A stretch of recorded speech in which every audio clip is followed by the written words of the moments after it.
thought, well, just let's give this a try. I must have had it set up for the drone to go quite high, like probably, I don't know, I'm guessing maybe 70 meters high. So I stood and waited, and I heard the drone coming. I still couldn't see it, and then I looked right up above me. Obviously it took off from in front of me and it was coming right down on the power cables. Now this is the first time I'd used return to home. I should have researched cancellation of it. It was literally inches from the thing. Now whether or not the under sensors would have picked up the power cable and it would start bleeping and saying, you know, fly away from me, I don't know, but I thought, is it just going to go bang up there? You know, I know it's not earthed at the time, so would it just bounce off? But I thought it's going to, the blades are going to clip it and it's just going to drop out of the sky. So I started panicking, pushed the return to home button a couple of times, and it seemed to cancel what it was doing, and I had control of it, was able to fly it out again, away from the lines and bring it down. I know what you're saying, you shouldn't be near power lines and all that, but where I was, I couldn't get any closer to this house, or this old barn rather, and that was the only way I could do it really. But just a consideration to think about that really, because obviously return to home, you sort of hand all control over to the drone really. So just think about that when you're setting up your distance and what possible route, because it's going to take the quickest route back. It's not going to go around a tree, although it'll probably come to a tree and stop, and you'll have to drive it round. I don't know, but just one of them little things. You know, I've been flying them for a couple of years, and you do forget the simplest of rules really. Okay, back to the controller again. This is your immediate record button here on the front, on your left side on this shoulder, so you can just bang that for record anytime, so you don't have to touch the phone if you don't wish. And I don't even know what this one here on the right hand side is. Oh yeah, it's for stuff, for taking a photograph. So photography there, I've used the phone in the past to be honest. Record there. Your little pop-up aerials on the front there. Apparently the upright position is where they should be. They're sort of designed so they just nicely sit behind each other. Just trying to show you that if I can. You know, the way they're cut out, they're just designed to fit nicely like that, which I think is a nice little touch to be honest. I showed you the power button, I showed you the sport button. That's your home point, recording your home point I believe there on the H, was it? Yeah, again I haven't used that. That must be one of your home points, recording your home point. So if you've moved a few feet because there's a lump of dog poo or something, you must have to record the home point. I might be wrong about that, actually I'm wrong about that. That's a pause button. Well, that's good. So you don't have to stop recording, you can actually pause recording. So yeah, just can I get a rewind on that bit? Obviously I'm still picking it up, I've only had it a couple of weeks, I've only been out twice with it. So yeah, looks like a pause button for the recording there, which is great. Says fully stopping it and fully starting it again. That's about it on the controller. There's a USB port here, I'm not sure what that's really for. You may be able to charge it through there. I've always charged it like this. You pull this one off like I showed you earlier, and you just plug the charger into there. That's a little lead I was telling you about anyway, which comes in different forms. Just quickly show you the charger because that's pretty pretty cool actually. This is one of the major leads that you're going to need. It comes with this little tiny Android adapter on the end. Try not to lose that because this will only fit the other type, which is like the newer Android sockets. If you, like me, you've got an old phone, you'll need that little one, so try to keep hold of that, keep that safe. There's your transformer for the battery charger. It has separate USB output on there, it has two in fact, so you can plug into there and just plug your controller straight onto there and charge that up while you're doing your batteries, which is handy, which is what I do basically when I come back. I just charge everything up. And then this is actually the charging block. Nice little design thing. It all pops out like that. Yeah, and you can see the space there for 4 batteries on there. Don't be mistaken to think it's going to charge all 4 at once, because it doesn't. It records one at a time. Get my words out in a minute. It'll recharge one at a time, and then when it's finished, that's the end of it. Obviously you get your indicator lights on the batteries. as with most DJI products, which is again a great little feature, I think. Yeah, and they start bleep bleep bleep when they're on charge. Bit fiddly to put them in there, but you sort of have to get used to it. Sort of drop it in the hole and then slide it forward, but like that. It's easier if I put that down on there, I think.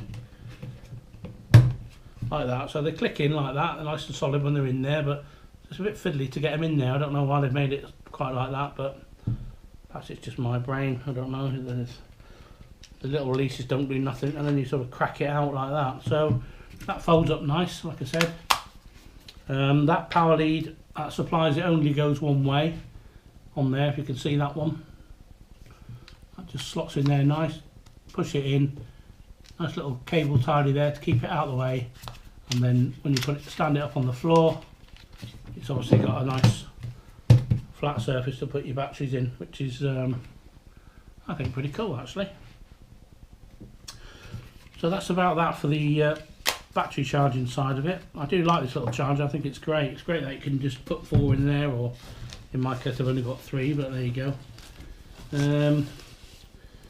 I haven't got all my props in here. I've got, they're actually in the box here, which I'm leaving in there for now. But another little thing that I did, oh yeah, also this pouch, by the way, it's got a big strange pouch on the side. I don't know what you put in here, to be honest, but it's got a massive pouch on the side of it as well, which you can probably cop some batteries in or filters or something. But I've actually bought some filters for mine. I haven't actually used them yet, and I actually bought them because they just look bloody fantastic. It's going to work out as well on the box. I mean, look at them little babies in there. Aren't they absolutely gorgeous? Can you see that gold edge on them? If I never use these again, I don't care. They're the newer ones, the newer Pro filters for the front of your camera, your neutral density stuff and polarizers. You get 6 there. I can't even remember what I paid for them, but I think it was probably around the 20 quid mark. But I don't care. I just love them in that box or anywhere. I haven't put them on yet. It would be a good opportunity to try them now, actually, while the weather's like this. I might even go outside for an hour later, have a little mess. Apparently you have to screw the one on that's on the front of the Mavic Air. You have to unscrew that one there, and they sit on a replacement of that. You can see it's quite tiny. You have to actually take that off to put them on, so obviously you don't want to keep messing about with it, especially when it's cold outside. But that's probably about it, really. Like I say, just to recap, you get extra leads that'll fit your sad Apple users, Android people. It obviously comes fixed with that already because they know it's the best phone in the world. I bought mine in white. I like the white. It just looks a bit sleek. There is red ones available, and I think there's a black one available. You pay a lot more. You pay about 100 quid more for the red one, which I think is a bloody rip-off. You could obviously just get yourself probably a vinyl sticker kit somewhere on eBay, I expect, and just do it yourself and save yourself 100 quid. Probably get a kit for bloody £10 or something. I think I covered just about everything on that. Just a little roller there as well. I forgot to mention that does the gimbal on the drone itself, just up and down with the gimbal, which is nice. You can obviously do it on the phone app as well, just by putting your finger on the screen and dragging. You can also lock the exposure on the app. The app does all sorts, to be honest, and I'd be silly if I was going to tell you everything on it because I don't know myself, but it does all the basic stuff. It records every flight you do, and on the application you can just go into the bottom right hand corner. It says me. Go into there and you can click on your flights. The little map will come up. You can click on the left and it will bring up the whole flight. It's recorded the whole drone everywhere it goes. So every little silly manoeuvre you make, it's recorded exactly. You can record all that, and you can also import your photos or videos from the application, download to your phone straight away. So you can just go into the editor, click on the photo thing and just download it or share it from the phone. And you can also live stream up to YouTube direct while you're flying. I did try that the other day and it failed. I'm not sure because I was on the tops.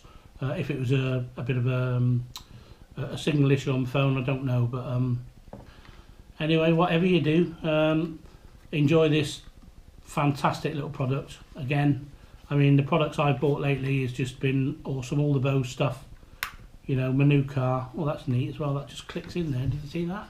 You don't just lay like that, it actually clicks in. That's anal in it. So whatever you're doing, enjoy your phone. All the stuff I've got lately, yeah, brilliant. You know, my little gimbal that I'm on now, which is just on its own tripod there, keeping the camera nice and steady. And I know there's not a lot of movement, but it's great for setting it up. I've got my phone to the left of the camera here, showing what I'm recording. So I don't normally want to record. That's why sometimes my head's out of the shot, or it's a bit wobbly-fied. So I hope you enjoy these short little reviews, people. Please like, share and subscribe. It's always great to get a like. Any comments, I'll try to answer as and when I can when they pop up. I'm not an expert on anything, but you know, I can mess about with stuff and certainly work something out for you if you can't get it. Just by the way, you can fly this without the sticks, so if you lose the sticks, you can still fly with your thumbs on these little pads here. Not quite, doesn't feel quite as good as control, but it's if you drop your sticks, you don't want to come back home. So fly safe anyway, wherever you are. Try not to annoy any neighbours, and keep the sport nice and real. And if you don't know what you're talking about, then don't comment on it. Especially if you're one of these people that says, "Oh, you can't fly that there, you can't do this there." They're just ruining the sport for everybody. So enjoy your drone, whichever you have. Enjoy your filters if you do get them. Any questions, give me a shout. Like I say, you've seen it all packed up in the box, nice and pretty and tidy. And just as the last one, there's your colours, just to confirm the colours you can get there. Okay guys, so all the best. Thanks for watching, and have a nice rest of your day. Take care in the snow. Ta-da now.